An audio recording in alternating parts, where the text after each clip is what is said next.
welcome back to my channel. My name is Laurah. If you're joining me for the first time, what's up, how you? And if you're back again for another video, what's up, cousins? Because we are a family over here. So I haven't done a sit-down video in a long time, but today is the day. It makes sense. So let's just get on with it. Anyway, so a while ago, 2-3 weeks ago, I posted something very profound on my Instagram page, and someone said to me, do you mind doing a YouTube video on how you dealt with grief or loss? So here I am, you know, because one person asks for it, I'm gonna do it because I'm out here to help you guys. So I don't care if 500 of you didn't ask for it, but I'm doing it for the one person that asked and for everyone else that is gonna help. So there's no steps on this video. I want to speak from the heart. I didn't have anything written down. I'm just gonna go with the flow and tell you guys how I feel, basically. So yeah. So for the sake of context, let me give you a backstory on the loss that I experienced. So in 2011, I lost my dad. What actually happened was my dad left. I saw my dad on Friday. He was going away for the weekend, and I went to my mom's. My parents are separated, so I went to my mom's for the weekend. I didn't want to go, actually. I was pestering him and I wanted to spend the weekend with him. And he was saying, go to your mom, you're gonna need your mom in the future. And I was like, no, because I was such a daddy's girl and I refused to go to my mom's, but he forced me. And the night before he left, so he had just come from SA, and the night before I left, that night he started going like, so I was such a daddy's girl. Me and my dad were like this, so I was always in his bedroom doing things. So anyway, he opened his wardrobe, so he had this brand new sheets on top of on the top shelf, and he's like, take my sheets down, you know, spread them on my bed. I want to sleep with my sheets because, you know, if I die, you guys will give away my sheets. And then I just looked at him like, bruh, this nigga. And then he had bought this new shower curtains when he came from SA. Sorry. And then he's like, put my shower curtains up, I want to use them. So basically he was telling us like, I want to use my new stuff. Anyway, my dad left. My brother dropped me off the next day, cousin brother. And my dad left, and on Sunday I'm texting this man. So he liked Manchester United, and I'm texting this man. I'm like, did you see the game? I'm sure there was a game, I'm not sure, but then he's not replying me. So my uncle from my mom's side came to pick us up. So I didn't really think anything of this because of the fact that my mom's side and my dad's side of the family were still close even after they divorced. Like if you saw them together, you wouldn't know that this is like the case. So my uncle came to pick us up. I didn't think anything of it, and my mom was going with us. It was me, my sister, and my mom. I didn't think anything of it. I just thought, okay, here we go, we're about to, guys. I didn't think anything of it because in my mind, like, what could it be? My dad can't die. So that didn't even come across as a thought. We're going home, my mom is holding my hand, she's pulling me for hugs, and I'm irritated by it because I'm like, girl, why are you being so like that? So everyone already knew at this point, but no one could tell me. So we're driving home, and I'm texting my dad on the drive home, we're on our way and all of that. And then, so my dad had left his phones at home when he went away for the weekend. So the phones were at home, but in my thinking, he had already gone home and seen the phones. So just like when we were almost there, if you stay in Zim, I stayed in Mount Pleasant at Upper East Road. So you know that corner, that vet place that you turn into the road, that was where we were. Then my uncle goes, Tapiwa, people won't call me Tapiwa. Tapi did an accident. In English, your dad just had an accident. Yo, guys, my heart broke. My heart shattered in that moment. Like, I saw my life flash before my eyes. I started hysterically crying. It was a mess. And then my uncle goes, but he's in hospital. And I felt immediately better, but my heart shattered when I heard something happened to my dad. I'm crying. He's like, he's in the hospital. No one told me like, your dad passed away. So we get home, the gate is open. Guys, it didn't register. I'm telling you, I was 17, but it didn't register that my dad had died. The gate was wide open. You know when there's a funeral, in my culture, the gate is wide open, people can come in and out. So I get there, it's Mount Pleasant. It's like 8 p.m. in Mount Pleasant, the gate is wide open. And I'm like, guys, it didn't register because I didn't want to think about it. The gate is wide open. And I'm thinking, oh, okay, cool. We get in. There's so many cars outside, like inside the house, but outside. I'm like, okay. So my uncle that came to pick us up, one of them is his car, the other one is my uncle's car. Guys, everything made logical sense until coming out of the house. These women, I don't even know who they are, probably my aunties, but I can't pick, I've forgotten them. These women walk out the house wearing that regalia. You know, that funeral attire that women in Zim wear, that, especially at night, they were wearing that trench coat with the Zambia and they were walking towards the car. I knew immediately, I just knew that my dad died. Guys, I don't know, I'm getting emotional talking about it because the first lesson I learned from grieving is you never get over it. That's the first thing I'm gonna talk about. But anyway, I ran into the house, I ran into his bedroom, I took out all his clothes, I was in a trance, I started crying. I didn't actually cry in that moment, to be honest, because I was in shock. I took out his clothes, I sat in the closet. I actually think in that moment my heart broke more when they told me it was an accident than when I found out he died. Because I think in that moment I was more in shock. Then my aunties came and told me to get out the bedroom because people were coming over and we were going to have guests over, so they didn't want anything to be stolen, you know. So I got out the bedroom. I went to sit in the dining room, not the lounge, not the lounge, the actual dining room. So I go there and I start playing Jesus Take the Wheel. My younger sister was like 10 at the time, but she remembers that song so well. Because I'm like, he had died of the car accident and I'm just playing Jesus Take the Wheel. It was like a betrayal at that point. I felt, Jesus, why did you not take the wheel? Why did you not drive for my dad? Why did you let this happen? I played that song over and over. People just let me. I sat there, I didn't even cry, but I played that song over and over because that was, if no way God needed him more than me, to be honest. I'm actually getting emotional about it, guys, but I talk about, you know, but I talk about it just fine. And then I didn't sleep that night. People left because people just found out my dad died that same night. So a lot of people were not, it was a Sunday, so a lot of people had to go and I think call in a word that they're not coming. You know, logic, life goes on. And then I didn't sleep that night because mentally I told myself my dad was going to walk in. My dad was going to walk in and tell us that this is all a joke. He was going to walk in and say, oh my God, I didn't die, that was a mistake, that's not the car, I'm alive. In my mind, my dad was going to wake up and come. So the whole funeral, it didn't register to me that I hadn't accepted it. I was in shock. I wasn't even crying as much. I was crying, you know, like if you see the, you know what, because I'm a dramatic hand, I cried.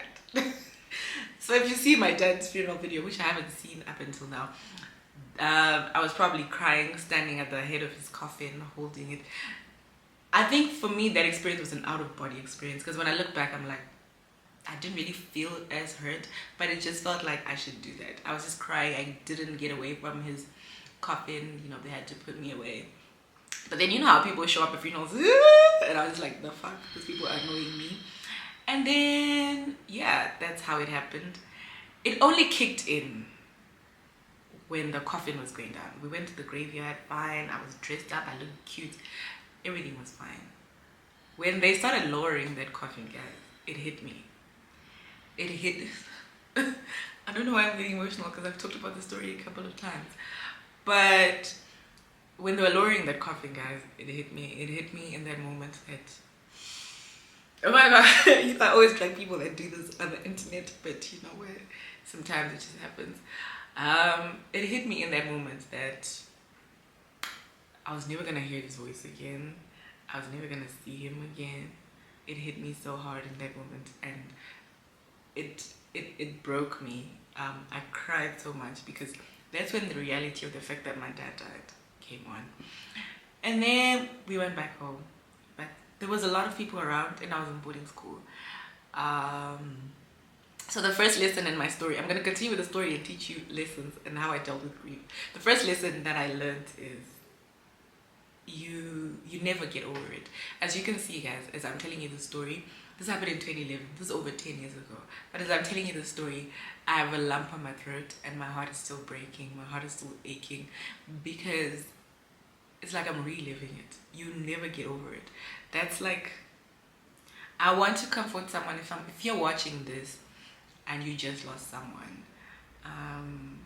I don't know. I want to tell you that it gets better, but all I can say is you learn to live with it. That's the honest truth. You genuinely learn to live with it. You learn to go by without them. But saying that you actually get over the actual loss and actual pain, that doesn't happen. Whenever you think about it, it hurts as the first day you found out. You just learn to go about your day without them in your life now. Like, it's like if they moved to the UK, what were you gonna do? You were gonna go on with your life. And sadly, yeah. The second thing I learned from grief is life goes on. And it was such a hard thing. And how I learned this was after burial, people dispersed. People went back to their lives because life goes on. I was in boarding school, so I had to go back to school. Life goes on. A very shady thing though was that the car that my dad had an accident in was brought back to the house, guys. You know where? But anyway, so we would get out the kitchen and this car was covered in a black plastic in the garage. So our garage didn't have like a door, it was just a shed. And we would see it and I'm just like, how the fuck did the adults think that was normal? With the blood and everything still there, guys. Like, can't get that out of my head. But anyway, so another thing I learned is life goes on. So I had to go back to school. They let me stay home for that rest of the week because he died on a Sunday. He had to be buried by Tuesday, Wednesday, Thursday, Friday. I think over the weekend I had to go back to school immediately. My dad had paid the school fees and stuff, so people just gathered in some groceries and stuff, and I went back to school.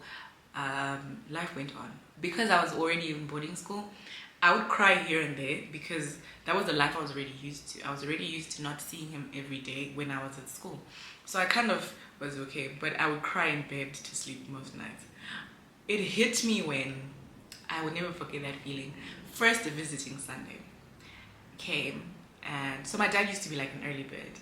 Like, I was the daddy's girl, I said this. My dad used to be like an early bird, and that Sunday, 10 o'clock and no one was there. 11, 12, no one was there. I remember it was so hard. I went into bed and I cried so much. I felt the loss.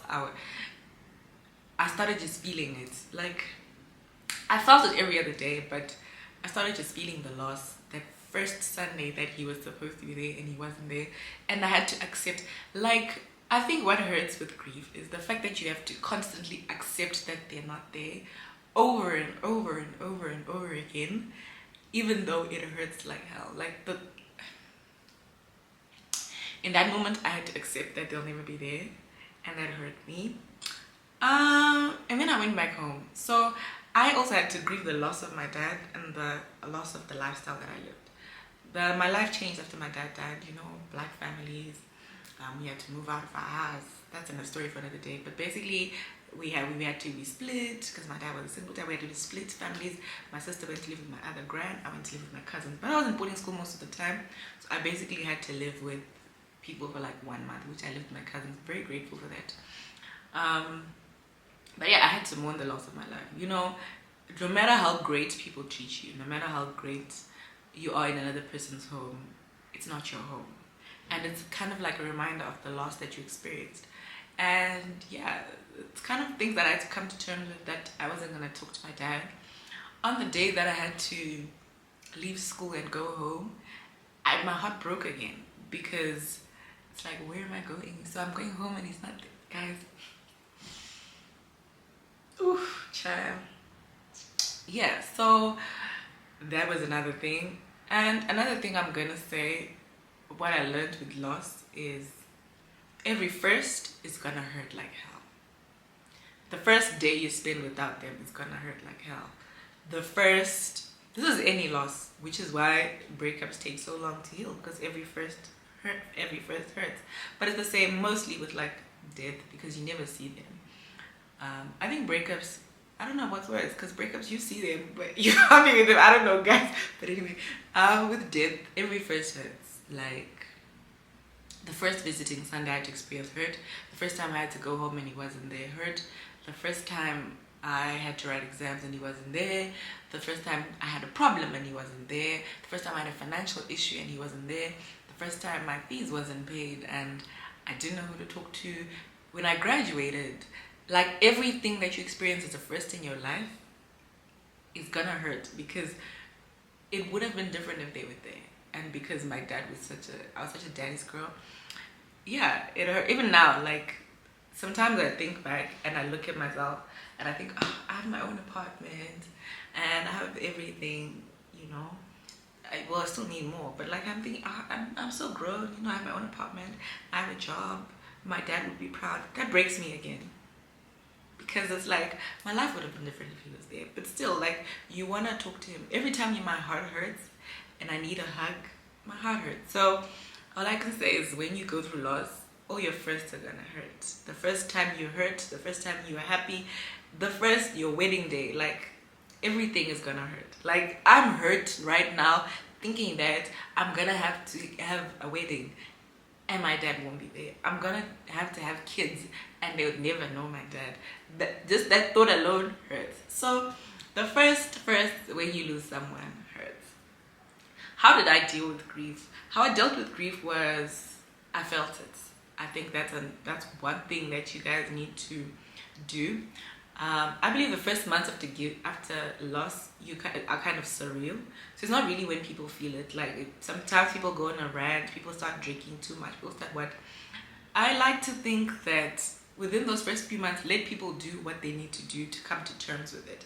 Because in those first few months, there's a lot of denial going on. There's a lot of what. They haven't come to terms with it, so they're not yet in a place to grieve properly. So they're just doing this haphazard things like me. You know, you do haphazard things, you're acting out, you're what, because a part of you hasn't accepted the actual loss that for the rest of your life, this person is never going to speak to you. So the first few months are kind of hazy, like just doing things randomly. Some people drink. So if you are around someone that is grieving, just don't tell them how to do the first few months, because grieving, although it's a similar pain to someone, people feel pain differently and people act out on pain differently. So just let them. If someone feels like posting every day, let them go through those first months, and just because the emotion the first month is too much. So some people can't bear it, or some people don't know how to deal with it because the pain is still too much. It starts to get better when you can wake up and go to sleep without crying. When you can talk about it without crying. You know, now I can talk about it, but I still have a thing on my throat and I want to cry. But for years, I couldn't talk about the loss or the experience that I had without crying, because it is such a deep experience to talk about. So I can say how I dealt with this. I felt the loss, guys. I don't know if I'm giving you guys tips, but I wanted this to come from the heart. I felt the pain. And what I can say about that pain is you will feel it over and over again. You'll just learn how to live with it. And the first time I forgot was, I don't know what year it was, but the day that my dad died came, I forgot about it totally. I don't know what I was doing that day. Only at the end of the day, when I'm going through people's WhatsApp statuses and I see this, you know, resting in peace, I'm like, oh crap. I felt so bad because I'm like, have I forgotten my dad? Has it really been that bad? You know, but I forgave myself. You know, I felt bad. I didn't forget him. I will never forget him. He's a part of me. But now it's like, what hurts? Like, there's always things that will trigger you, depending on the day. Now what triggers me is sometimes I'm on TikTok and I'm watching people with their dads doing TikToks, and I'm like, my dad would have been a TikTok dad. I would have made my dad a social media dad, you know? But yeah, like, there are things that he would have never let me do that I did, and I'm just thinking, whoa, child, my dad was here, I would have gotten a beating. But all I just want to say, guys, is I don't even think I gave you guys tips. I just told you my grieving story. But all I can say is life goes on. I hope you find the strength eventually. If this has just happened in your life, allow yourself to have bad days. Feel it. Because sometimes, even now, when I have a bad day, when I'm in that zone and I miss him and I want to cry, I let myself cry. So don't stop yourself from feeling the emotion. Feel the emotion, because that loss is a part of you now. So that emotion is not going to go away, no matter how deep down you shove it. The deeper you shove it down, the more abruptly it's going to come back. So feel it. When you feel like crying, go to the bathroom, do something, cry it out. It's okay to cry. Let it out because it's not going to leave you. 20 years later, even I don't care how old years later, the feeling of losing someone never goes away. That's another thing. So allow yourself to feel the pain. The fact that life goes on just sucks, y'all. Like, you have to go on with your life because you're gonna need to eat, you're gonna need to work. That just sucks because I wish we had a break, but anyway, it is what it is. Yeah, but basically that's just how I dealt with it. I allowed myself to feel the feelings, and even if a lot of things change, 'cause a lot of things will change when someone dies. For me, it was the lifestyle, everything I had. I had to move out of my house. It was a lot. But family drama, I didn't talk to some of my relatives for years. But we moved past that, you know, now we're adults. But yeah, guys, that was the greatest loss of my life. And even now, death triggers me. Like, I know it's weird, but I just think some days, what if, I don't think, if I'm being honest, I don't think I can cope if I am to experience this kind of pain again. Which is why my heart breaks for people that have lost people over and over again. Because I think that pain is intense. Because I'm hurting now. And I think if I was to lose someone that close to me again, I don't know how I would cope. I don't know how I would go on. But watching everyone else go on with their lives means that there is something out there. It goes on, guys. Life goes on. It's the fact of life. But all I can give hope to someone is, no matter how much it hurts me, even now, no matter how much it hurt me then, it does get better. It gets better in the sense that you learn to live with it. Whatever struggles that may come after that, you'll be fine. Look at me. You know, life turned out way different than it should have been. Well, actually, don't know because I'm not God. But all I can say that is that it does get better. I can come here and talk to you guys about it, so which is great. So it does get better. So I hope you pray, because one thing about it, guys, God. I started praying again later because at that moment I felt like that was the biggest betrayal from God, and there's no way God needed him than me. But anyway, I started praying later. So it is true. Like, go to God. God is your peace. He will give you that peace that you need, you know, in circumstances that you can't explain. But I just want to say to everyone that experienced loss, I'm very sorry for your loss. I wouldn't wish this pain upon my worst enemy. And I'm sending you all a virtual hug. And yeah, I hope you guys have a beautiful day. Thank you.